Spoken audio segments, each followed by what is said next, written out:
So in the president's speech tonight, he talked about criminal justice reform and the idea that we've really got to do everything in our power to roll back some of the laws that were created during the Reagan era, this sort of war on drugs, and we've got to really roll back mandatory minimum sentencing. But with that being said, recently, and somebody who I really like, my hometown congresswoman, made a comment about why we should still be locking up individuals who smoke pot. Mm-hmm. What's your take on that? I think that's extremely frustrating because in the article that we did use to find the story, she uses really personal reasoning behind it. She uses reasoning based on how there's a lot of drug violence and drug-related things with heroin and things along those lines. And she directly states marijuana as a gateway drug for heroin, which I think has been proven incorrect many times. No, I completely agree. And I mean, let's own it. I mean, let's own the facts, people. Everybody, I think everybody on the Fowler show team has smoked marijuana before. And so we would all be liable. I think everybody in the Young Turks, generally speaking, broad brush, has smoked marijuana before. So we would all be liable to go to jail.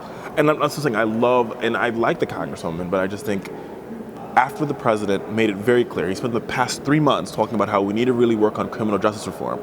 How is locking up people who smoke weed helping in the movement forward to make sure that we really have true and lasting criminal justice reform in this country? And it's not an equivalent playing field at all. Guess who's actually being jailed for these marijuana crimes? It's not the affluent white people that are using it. It's not. And it's completely unfair and it doesn't make any sense.